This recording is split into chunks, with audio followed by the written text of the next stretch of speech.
আসসালামু আলাইকুম গাইস, কি অবস্থা সবার? আশা করতেছি সবাই ভালো আছেন।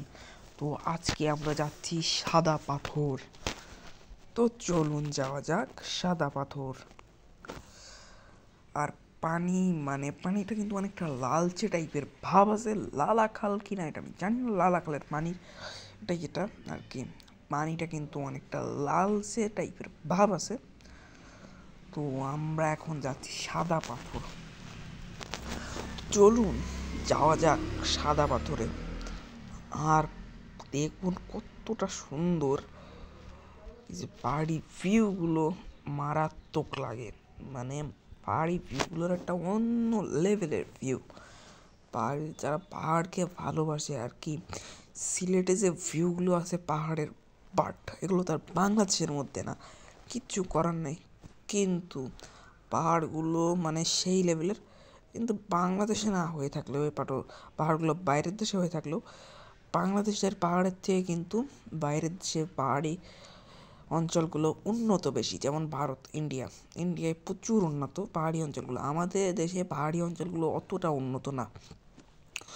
তো আমরা যাচ্ছি আর কি, আর আমরা কিন্তু যাচ্ছি আর পাহাড়িও কিন্তু বোর্ড আসতেছে, ব্যাগে আসতেছে, এরা ঘাটে যাইতেছে হয়তো। তো পানিটা দেখুন কত লালচে টাইপের একদম। তো ভালোই। আর বোট কিন্তু সব ব্যাগে আসতেছে, দেখতে পাচ্ছেন এক লাইন দিয়ে ব্যাগে আসতেছে সব। এখানে কিন্তু অনেক লোক ব্যাগে যাচ্ছে, মানে এদের ঘোরাঘুরি শেষ আর কি। এই পাশে গরু, ছাগল প্রভৃতি পশু পাখি আছে, এগুলো ঘুরে বেড়াচ্ছে, হেঁটে চলে বেড়াচ্ছে। পাহাড়ি যেগুলো আর কি, পাহাড়ি গরু ছাগল যেগুলো পাহাড়ে পোষে পাহাড়িরা, মানে পাহাড়ি না, এটা তো সমতল ভূমি বলা চলে। পাহাড় কিন্তু ওই পাশে, আর পাহাড়ে তো এটা পাহাড় না, এটা সমতলই বলা চলে অনেকটা। যাই হোক, পানির পানিটা কিন্তু লালচে কেন আমি জানি না, বাট যাই হোক, এখান থেকে কিন্তু পাহাড়ের ভিউটা আরও একটু বেশি। আর মেঘ দেখতে পাচ্ছেন, মেঘ কিন্তু পাহাড়ের উপরেই মেঘ, আর পাহাড়েও মেঘ আছে।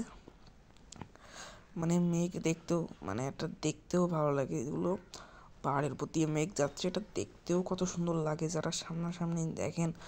আর ভিডিওর মাধ্যমে দেখা কিন্তু এক না।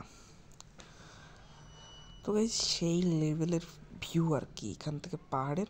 এখানে পাহাড় কিন্তু অনেক দূর দূরান্তে আর কি।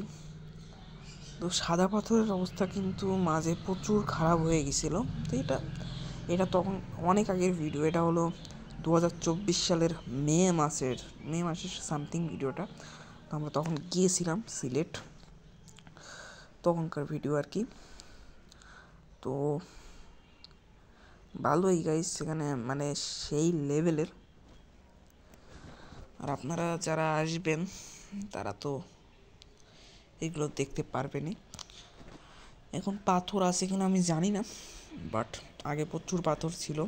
আরে গাইস, আমি গোসল করতে গিয়ে আমার মনে আছে পাথরে পাটা এতটা ব্যথা লাগছিল, পাথরে যে আমাদের ঠেলে নিয়ে চলে যাচ্ছিল পাথরের পানিতে, এক জায়গায় এতটা স্রোত ছিল এক পাশে, ঠেলা দিয়ে নিয়ে চলে যাচ্ছে। আমি তো আসতেই পারতেছিলাম না, পাই যা লাগছিল, ওখানে অবস্থা খারাপ হয়ে গেছিলো।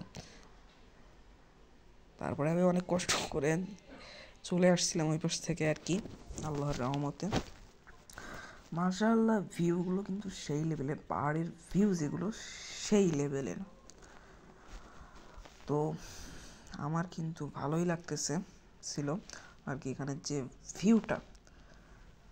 আর এই পানিটার কিন্তু আমি একটু হাত দিতেছিলাম আর কি, কাজ কাম পাচ্ছিলাম না, কি করব গাইস, কাজ কাম পাচ্ছি না, এখন তো এইসবই করতে হবে, একটু পানিতে হাত দিয়ে দেখতে হবে পানিটা কিরকম, এরকম আর কি। পানিটা অনেকটা ঠান্ডা টাইপেরই বলা চলে। ওকে, যেহেতু পাহাড়ের পানি, এগুলো ঠান্ডাই হয় বেশিরভাগ সব পানি। তো আমরা যাচ্ছি আস্তে আস্তে আর কি সাদা পাথরের দিকে। সাদা পাথর কিন্তু সব এতটা সুন্দর একটা জায়গা, যারা যাননি অবশ্যই যাইবেন, ঘুরে আসবেন একবার হলেও। সাদা পাথর যেতে পারেন, জাফলং যাবেন, সিলেটে যারা যাবেন জাফলং, সাদা পাথর, এই দুইটা স্পট একটু যাবেন, আর শ্রীমঙ্গলেও যাইবেন অবশ্যই। শ্রীমঙ্গলে তারপর মাধবকুণ্ড ঝর্ণা, এটাও যাইবেন অবশ্যই। তো মায়াবী ঝর্ণার কিন্তু একটা ভিডিও আপলোড হয়ে গেছে, তো এখনও যারা দেখেননি অবশ্যই দেখে আসেন। আর এখানে ঢেউ দেখছেন, দুইটা তিনটা বোট যখন পাশাপাশি আসতেছে তখন ঢেউটা কিন্তু বেড়ে যাচ্ছে আর কি। তো আমরা চলে আসছি, গোসল করতেছি এখানে। তো আমার অবস্থা প্রচুর খারাপ, ঠান্ডা পানি একে তো। তো আমরা কিন্তু স্কিপ্ট করে চলে আসলাম তো এই পাশে। তো সবাই কিন্তু এখানে গোসল করতেছে, অনেকে খাবার দাবার খাইতেছে। তো যাই হোক, আজকের ভিডিওটা ছিল এই পর্যন্তই। আবারও দেখা হবে ইনশাল্লাহ অন্য কোনো ভিডিওতে। সে পর্যন্ত ভালো থাকুন, সুস্থ থাকুন, এবং আমাদের চ্যানেলটা এখনও যারা সাবস্ক্রাইব করেননি অবশ্যই সাবস্ক্রাইব করে দিন, এবং ভিডিওটা ভালো লাগলে লাইক করে দিন।